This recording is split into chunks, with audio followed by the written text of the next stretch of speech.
ఈ ప్రభుత్వం ఏర్పడిన దగ్గర నుంచి ఈ రాష్ట్రంలో ఎన్నికలప్పుడు అనేక హామీలు ఇచ్చి ఆ హామీలు అమలుపరుస్తున్న క్రమంలో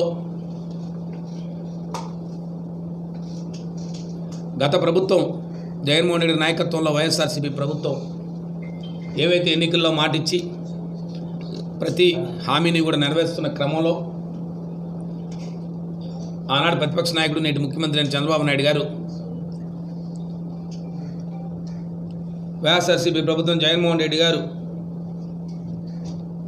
ఈ రాష్ట్రాన్ని అప్పుల పాలు చేస్తున్నారు, ఈ రాష్ట్రంలో అప్పులు తెస్తూ సంక్షేమ పథకాలు అమలుపరుస్తున్నారు అని చెప్తూ ఊరూరా తిరిగి సభలు సమావేశాలు పెట్టి చెప్పిన వీరు ఎన్నికలప్పుడు అనేక హామీలు ఇచ్చి సూపర్ 6 అని చెప్పి సూపర్ 7 అని చెప్పి అనేక హామీలు ఇస్తే హామీల్లో భాగంగా మరి గత ప్రభుత్వంలో మీరు సంక్షేమ పథకాలకు అప్పులు తెస్తున్నారు, మరి మీరు ఎలా తీరుస్తారంటే మీరేం చేస్తారంటే నేను సంపద సృష్టిస్తానని చెప్పిన నేటి ముఖ్యమంత్రి ఇక్కడ ప్రభుత్వం గతంలో జగన్మోహన్ రెడ్డి గారు వారు 5 సంవత్సరాల పరిపాలనలో 3,32,000 కోట్ల రూపాయలని 5 సంవత్సరాలు 60 నెలల కాలంగా వారు అప్పు చేస్తే గత ప్రభుత్వం మేము అప్పు చేసి ఆనాడు మేము అనేక సంక్షేమ పథకాలు ప్రతి పేదవాడు బాగుండాలని చెప్పి ఆనాడు సంక్షేమ పథకాలు అమలుపరిచాం. అయితే వైద్యంలోని విప్లవాత్మకమైన మార్పులు తీసుకొచ్చి ఆనాడు మెడికల్ కాలేజీలను కానీ అనేకమైన కార్యక్రమాలు ఆనాడు చేశాం. కానీ నేటి ప్రభుత్వం 23 నెలల్లోనే 3,56,655 కోట్ల రూపాయలు అధికారికంగా వారు అప్పు చేశారు. గత ప్రభుత్వంలో 3,33,000 కోట్ల రూపాయలు 60 నెలల్లో చేస్తే ఈ ప్రభుత్వం 23 నెలల్లోనే 3,56,000 కోట్ల రూపాయలు సుమారుగా అప్పు చేసింది. కొన్ని సంక్షేమ పథకాలు ఈ 2 సంవత్సరాలు అమలుపరిచారా అంటే కేవలం పెన్షన్ తప్ప, ఆ పెన్షన్ కూడా గత ప్రభుత్వంలో శాంక్షన్ అయిన వాళ్ళకి ఇస్తూ అనేక మంది కోత విధిస్తూ కొత్త పెన్షన్లు ఎక్కడా కూడా ఎవరికి కూడా 60 సంవత్సరాలు నిండిన వారికి కానీ లేదా వితంతు పెన్షన్ కానీ ఎక్కడా కూడా పెన్షన్ లేక లేదు. ప్రభుత్వ మెడికల్ కళాశాల కట్టండి అంటే మా దగ్గర ఆదాయం లేదు, ప్రభుత్వం అప్పుల్లో ఉందని చెప్పి కేవలం ఒక 7,000 నుంచి 10,000 కోట్ల రూపాయలు ఖర్చు పెడితే సుమారు ఏదైతే గత ప్రభుత్వంలో ప్రారంభించిన మెడికల్ కళాశాలలు పూర్తవుతాయంటే వాటి పట్ల లేదు శ్రద్ధ లేదు. విద్య పట్ల తీసుకుంటే నాడు నేడు పథకాన్ని పూర్తిగా నిర్వీర్యం చేసి ఎక్కడా కూడా కొత్తగా స్కూల్ బిల్డింగ్లు కట్టిన దాఖలాలు లేవు. ఇలా ఈ ప్రభుత్వం అప్పులు చేస్తూ కేవలం మీకు కావలసిన వారికి బిల్లులు చెల్లించుకోవడం లేదు, ఈ అప్పులతో అమరావతిని బాగు చేసుకోవడం తప్ప, నిర్మించడం తప్ప ఎక్కడా కూడా సంక్షేమ కార్యక్రమాలు కానీ ముఖ్యంగా అభివృద్ధి కార్యక్రమాలు కానీ ఎక్కడా కూడా లేవనే విషయాన్ని మీ ద్వారా ఒక్కసారి ఉమ్మడి జిల్లా ప్రజలందరికీ కూడా తెలియజేయాలని కోరుతా ఉన్నాం. కేవలం మంత్రులు మాత్రం చెప్తారు వచ్చి జిల్లాల్లో మేము అనేక అభివృద్ధి కార్యక్రమాలు చేస్తున్నాం లేదా అనేక సంక్షేమ కార్యక్రమాలు చేస్తున్నాం, ఈ 2 సంవత్సరాల్లో అనేకమైన కార్యక్రమాలు చేస్తామని. నిన్నటి రోజునే గౌరవ మంత్రివర్యులు, జిల్లాకు సంబంధించిన మంత్రివర్యులు వారు ప్రతిపక్ష పార్టీని ఉద్దేశించి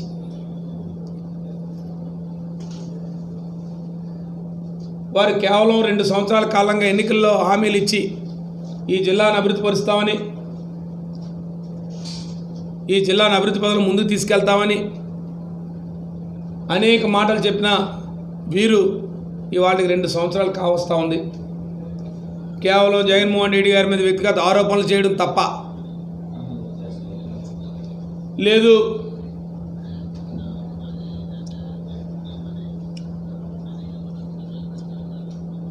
ఎవరైనా తెలుగు వైఎస్ఆర్ పార్టీ నాయకులు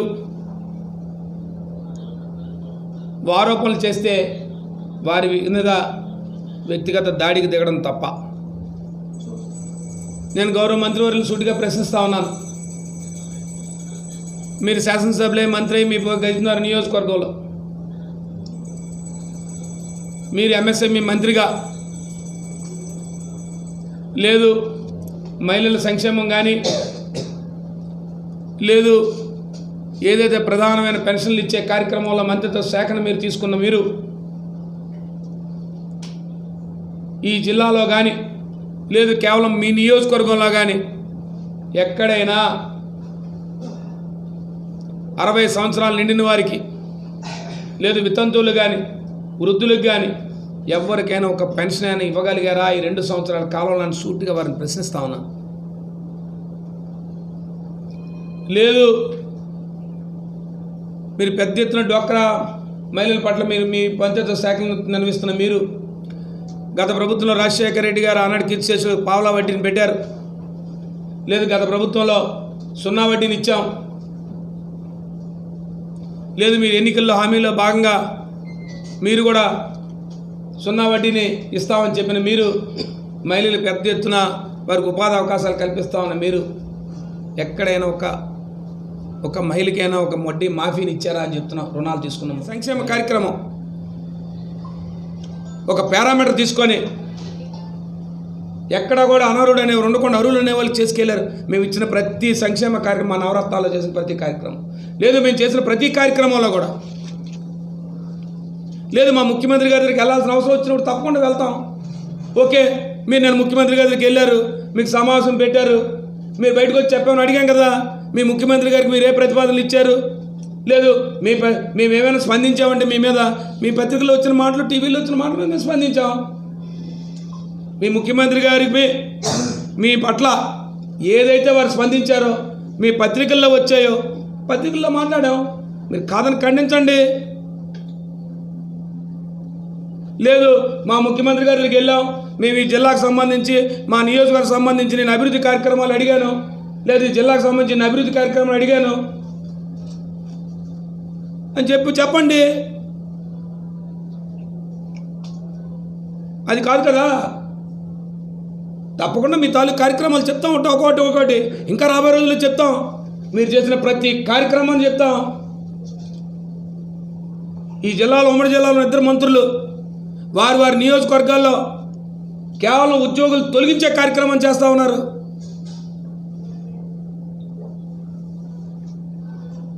ఇదా మీకు అవకాశం ఇచ్చిన ప్రభుత్వం? ప్రజలు మీకు అవకాశం ఇచ్చి మిమ్మల్ని అధికారంలో తీసుకొస్తే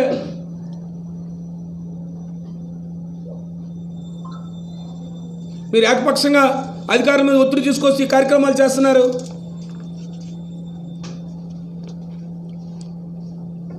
ఇది కాదు కదా మీకు ఇచ్చింది అధికారం. మీరేది ప్రాంతాలను అభివృద్ధి చేస్తారనో లేదు ఈ ప్రాంతానికి మీరు ఏదో మంచి కార్యక్రమాలు చేస్తారనే కదా మీరు చేసిన మంచి కార్యక్రమం ఏంటి? ఎస్ మేము మొనగాలమే. ప్రజాస్వామ్య సంక్షేమంలో ప్రజలు మాకు అవకాశం ఇచ్చారు. నాకు కానీ ఆనాడున్న పెద్ద సత్యబాబు నాయకత్వంలో మేము చేసాం మంచి కార్యక్రమాలు. ధైర్యంగా చెప్తాం. ఇవాళ భోగాపురం విమానాశ్రయం తీసుకొచ్చి ప్రాంతాన్ని విజయనగరం జిల్లాని ప్రపంచ పటంలో తీసుకెళ్ళామంటే గౌరవనీయులు వైఎస్ జగన్మోహన్ రెడ్డి గారి నాయకత్వంలో పెద్ద సత్యబాబు గారి నాయకత్వంలో మేమంతా తీసుకెళ్ళాం. ఇవాళ గర్వంగా చెప్తాం అది మా కార్యక్రమం, మేము తీసుకొచ్చాం. మీరు ఎంతమంది చెప్పినా ఎన్నిసార్లు మీరు చెప్పినా ఈ జిల్లాలో కానీ రాష్ట్రంలో కానీ ఇది వైఎస్ జగన్మోహన్ రెడ్డి గారి నాయకత్వంలో జరిగిందని చెప్తారు. మీ కాంట్రిబ్యూషన్ ఏంటి?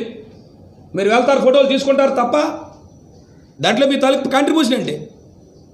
1 ఎకరా భూమిని మీరేమైనా రైతుల దగ్గర సేకరించారా మీరు?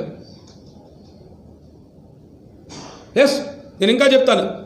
మీ ప్రాంతంలో 2 సంవత్సరాల కాలం అయింది. మీకు దత్తరాజులో ఒక జూనియర్ కాలేజ్ శాంక్షన్ అయింది. ఆనాడు గత ప్రభుత్వంలో శాంక్షన్ చేశాం. మీరేనాడు దానికి సంబంధించి 2 హై స్కూల్ మార్చారు తప్ప, ఒకసారి మనడం హై స్కూల్లో పెట్టారు, ఇంకో దగ్గర ఇంకో హై స్కూల్లో పెట్టారు తప్ప మీరు ఎక్కడైనా దాని శాశ్వత బిల్డింగ్లు తేడానికి ఈ ప్రాంతంలో ప్రయత్నం చేశారు చెప్పారు. ఎస్ మేము చేసాం. ఇలాంటి మెరకమూడు శివారు ప్రాంతంలో 2 కోట్ల రూపాయలు కార్పొరేట్ సోషల్ రెస్పాన్సిబిలిటీ నిధులు తీసుకొచ్చి ప్రభుత్వం మీద ఆధారపడకుండా మేము కట్టాం. కావాలంటే చూడండి, వెళ్ళి పరిశీలించండి. సిఎస్ఆర్ కింద తీసుకొచ్చాం.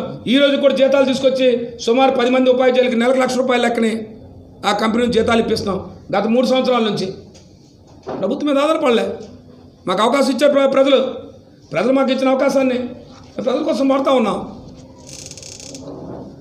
మీరు ఎంఎస్ఎంఈ మంత్రి కదా, మీరు అంతే మంది పారిశ్రామికవేత్తలు సమావేశంలో అవుతున్నారు కదా, ఏం చేస్తారు మీరు నియోజకవర్గానికి ఒక కార్పొరేట్ సోషల్ రెస్పాన్సిబిలిటీ కింద సిఎస్ఆర్ కింద పనిచేసే నాయకత్వం ప్రజలు మాకు అవకాశం ఇచ్చారు. ప్రజలు మాకు ఇచ్చిన అవకాశాన్ని ప్రజల కోసం వాడతాం. ప్రజల కోసమే పనిచేస్తాం. అధికారం ఉంటే ప్రజల కోసం పనిచేస్తాం, లేదు ప్రతిపక్షం ఉంటే ప్రజల తరపున పనిచేస్తాం. అంతే తప్ప ఎవరో భయపెడుతున్నా ఆగిపోయే మనుషులు కాదు మేము.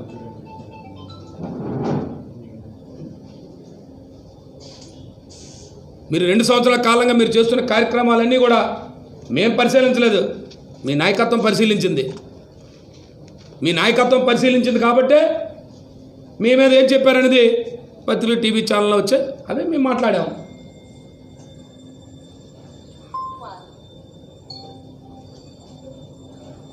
కాబట్టి నేను వాడుకోవు. మీకు ఇంకా అవకాశం ఉంది, మీ అవకాశాన్ని ఉపయోగించండి. ఈ ప్రాంత అభివృద్ధికి, మీ నియోజకవర్గ అభివృద్ధి కోసం పనిచేయండి. తప్పకుండా ప్రతిపక్ష పార్టీ బాధ్యతగా ఎక్కడైనా ప్రజల కోసం ఉద్యోగస్తు నిరుద్యోగ కోసం ఒక ఉద్యోగి తన ఉద్యోగం కోల్పోతే తన కుటుంబం ఏ రకంగా బాధపడుతుంది అనేది పేదల పక్షాల నుంచి వచ్చిన వాళ్ళని కాబట్టి మాకు అవగాహన ఉంది. కాబట్టే మేము ఎప్పుడు కూడా గత 5 సంవత్సరాల కాలంగా ఉద్యోగ కల్పన చేసామో తప్ప ఏనాడు ఇలాంటి కార్యక్రమాలు చేయలేదని చెప్తూ ప్రజా సంక్షేమం కోసం ప్రజలకు ఇచ్చిన హామీలను అమలుపరచాలని, మీరు మీ నియోజకవర్గం సంబంధించి కానీ మీరు ఇచ్చిన హామీలు అమలుపరచాలని చెప్పి మీ ద్వారా కోరుతా ఉన్నాను.